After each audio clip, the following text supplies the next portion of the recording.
أعوذ بالله من الشيطان الرجيم بسم الله الرحمن الرحيم الله لا إله إلا هو الحي القيوم لا تأخذه سنة ولا نوم له ما في السماوات وما في الأرض. آيات الكرسي أحاديثو کې د دې آیات متعلق چې دی ډېر فضایل او ډېر برکات نقل دي. دا ډېر فضیلت والا آیت دی او ډېر برکات والا آیت دی. نبی علیہ السلام دې آیت متعلق ویلي چې د ټولو نه افضل آیت چې دی قرآن کې هغه دا آیت دی. بل روایت کې داسې دي نبی علیہ السلام یو وارې د ابی بن کعب رضی الله عنه دا یو لوی قاري دی صحابو کې، هغه نه یې تپوس وکړو په قرآن کې د ټولو نه عظیم آیت کوم یو دی؟ نو ابی بن کعب رضی الله عنه فرمایل عرض یې وکړو نبی علیہ السلام ته آیت الکرسي ده.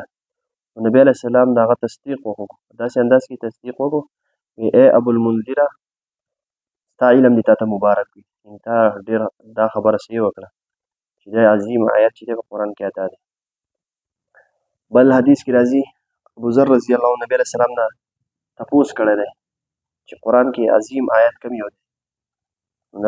نبی علیہ السلام هغه ته هم ویلي وی عظیم آیت په قرآن کې چې دی هغه آیت الکرسي ده.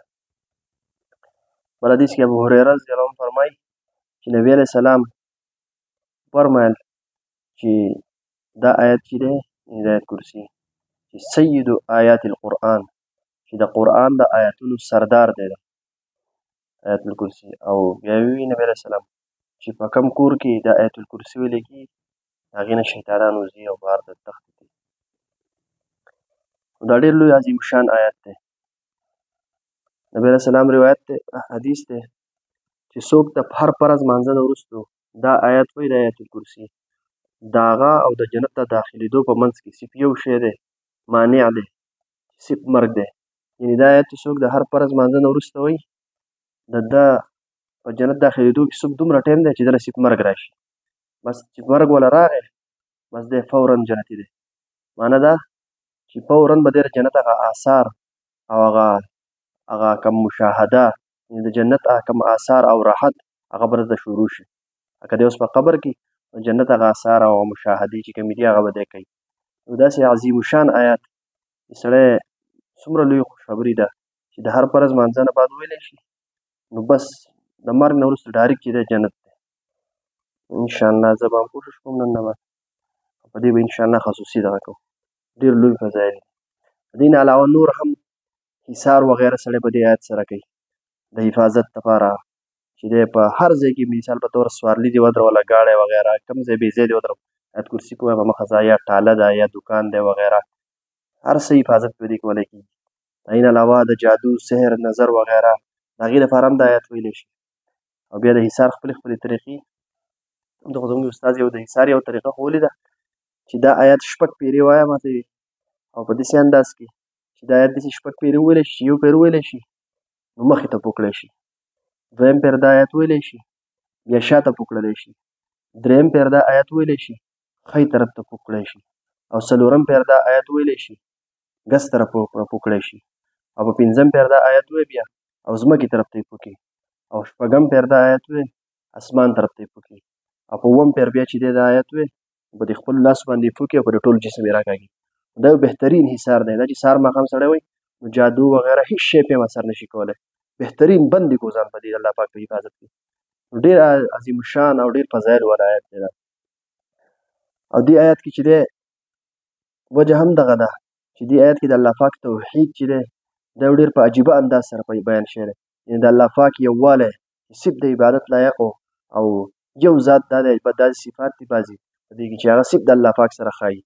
نو دا په دې کې د الله پاک توحید په عجیب طریقې سره بیان شوی دی چې الله پاک چې دی دا یو ژوندی ذات دی همیشه ذات دی او نور لري یوازې د نورو مخلوقاتو د سنبالولو او د کائناتو د چلولو او چې دی د دې انتظام کولو دا چې دی داسې ذات دی چې دا ټول هر څه دا کوي.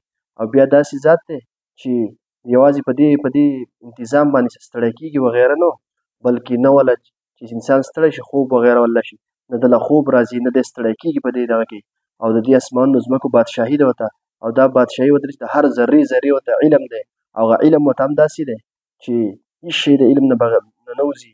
او ټول چې دی په دې آیت کې مو دا خاصه خلاصه شوه د الله پاک اورېدل چې دی سمیع ذات دی، بصیر لیدونکی ذات دی، او متکلم ویونکی ذات دی. په دې آیت کې چې دی الله پاک د صفاتو چې دی ټول احاطه کړی شي ده.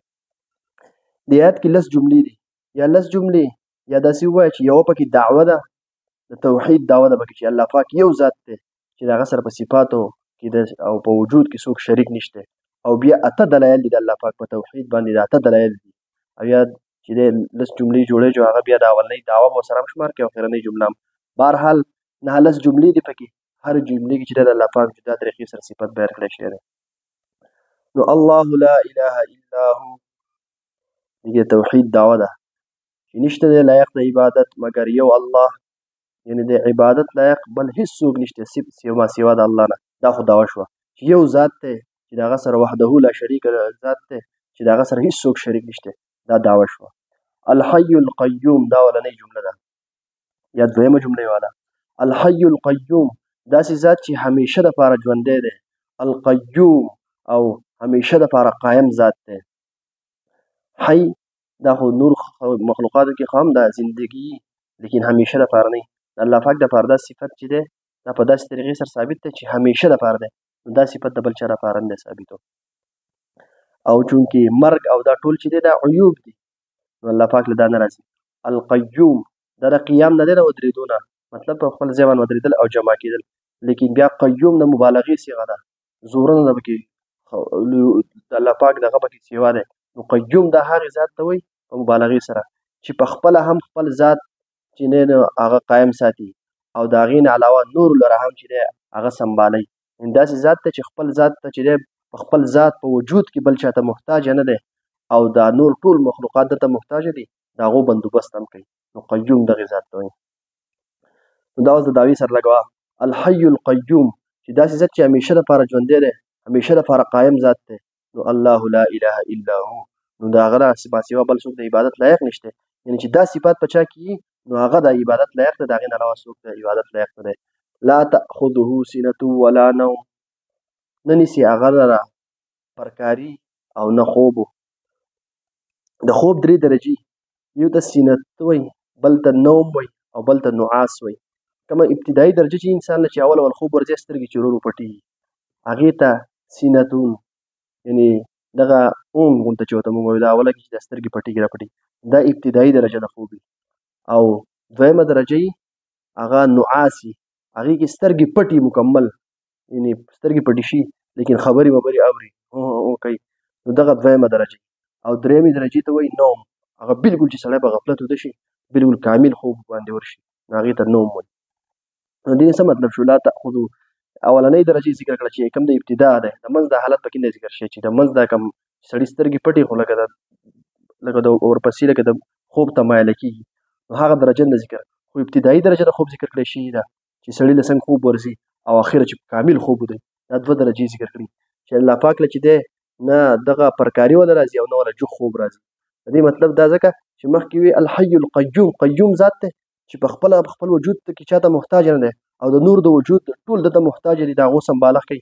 نو د انسان په ذهن کې دا راتلی شي که نه چې دومره لوی انتظام سنبالوي نو داسې ذات له چې دی پکار ده چې دته د ستړیوالی راشي او دله د خوب وغیره آرام دی وله راشي، ځکه چې دی به ستړی شي نو دی به خوب کوي. نو لا تأخذو سینة ولا نوم چې دی دله نه خوب راځي او خوب دا علامه د غفلت ده، ځکه چې خوب چې انسان باندې راشي دی غافله شي. نو دا تأخذو سینة ولا نوم الله پاک لره غفلت نه راځي نعوذ بالله په یو حال کې هم، یعنی نه هغه ابتدایي او اخري درجه ذکر کړو د منځ دا پکې پخپله راله، نه وله ادنا درجې یعنی لږ غفلت راځي او نه وله ډېر غفلت راځي. دا خوب چې دی دا د غفلت علامه ده. لا تأخذو سینة ولا نوم داسې ذات دی چې دا خوب وله نه راځي. نو الله لا اله الا هو لایق د عبادت نور هېڅوک هم نشته سوا د الله نه، ځکه چې دا نور ټول غافله دي. هر انسان هر مخلوق له چې دی هغه خوب او ستړی کېږي. له ما فی السماوات وما فی الارض دا 3مه جمله والی یا 4مه جمله والی. د هغه دپاره دي ما فی السماوات څه چې په اسمانونو کې دي، وما فی الارض او څه چې په ځمکو کې دي. په لهو کې د الله د تملیک لپاره دی، یعنی په هر شي باندې الله پاک ملکیت دی په څه چې په اسمانونو کې دا هم د الله پاک دي او څه چې په ځمکو کې دا هم د الله پاک دي. او مالک څه ته وایي؟ مالک هغې ذات ته وایي چې هغه په خپل مملوکه شي کې څه شیزونه چې د هغه دي مالک وایي. دغه د مالک تعریف دا دی چې هغه څنګه تصرفات کوي، یعنې څنګه رنګې لګوي، څنګه رنګې خرابوي او که روغوي او که ګزاري کار چې ورسره کوي. انسان به یو پیسو مالک دی نو چې هغه د هغې سره څه کوي. له ما فی السماوات و ما فی الارض، الله پاک دپاره د اسمانونو او د ځمکې بادشاهي ده. دا صفت هم بل چا کې داسې نشته چې د ټول ځمکې او اسمانونو چې دی د هر شي بادشاهي به ورسره وي. له ما فی السماوات و ما فی الارض، د هغه دپاره بادشاهي ده، د هغه دپاره اجازت ته اختیار دی ورته که هغه په دې کې څنګه تصرفات کوي، که د چا نه یې اخلي او که چا له یې ورکوي او که په هره طریقه باندې ضایع کوي، نو دا د الله پاک سره اختیار دی. نو الله لا اله الا هو، نشته دی لایق د عبادت مګر یو الله، ځکه چې له ما فی السماوات و ما فی الارض. من ذا الذي يشفع عنده الا باذنه، دا بل دلیل دی په توحید الله. من ذا الذي، څوک دی هغه کس چې سفارش وکړي د الله پاک مخې ته مګر د هغه په اجازت سره. یعنې داسې څوک هم نشته چې د هغه دومره اختیار خو ټول د هغه دی لیکن څوک د هغه نه اجازت نه بغیر د هغه مخې ته سفارش هم نشي کولی. یعنې صرف تصرفات چې دی هغه به صرف هم د هغه په اجازت سره کېږي، یعنې سفارش هم نشي کولی. نو دا بل یو صفت چې د الله پاک دپاره ثابت کړو، نو دا د هغې دعوې سره لګوه. نو لایق د عبادت هېڅوک نشته، پکار ده چې صرف د هغه عبادت وکړی شي چې داسې قسمه صفات لکړي. یعلم ما بین ایدیهم وما خلفهم، دا بله جمله چې الله پاک ته علم دی ما بین ایدیهم، څه چې د دې مخې ته دي، وما خلفهم، څه چې د دې نه شاته دي.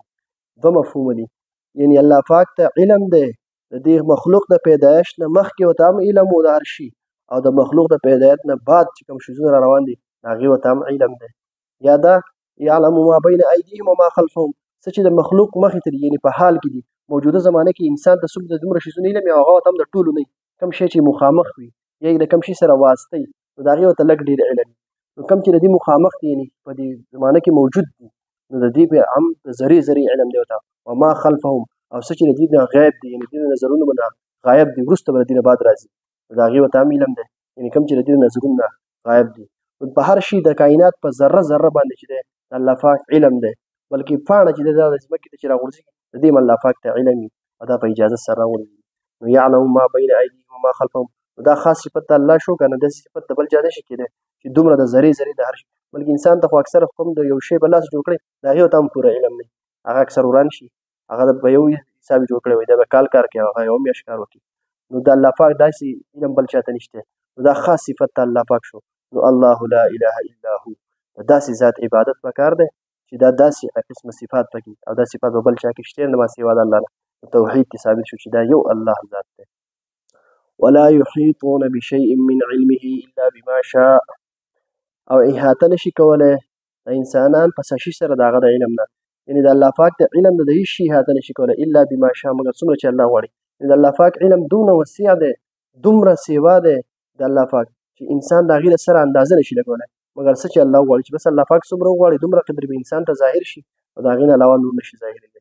نو دا صفت صرف د الله دی چې دومره په لویه درجې ورسره علم دی.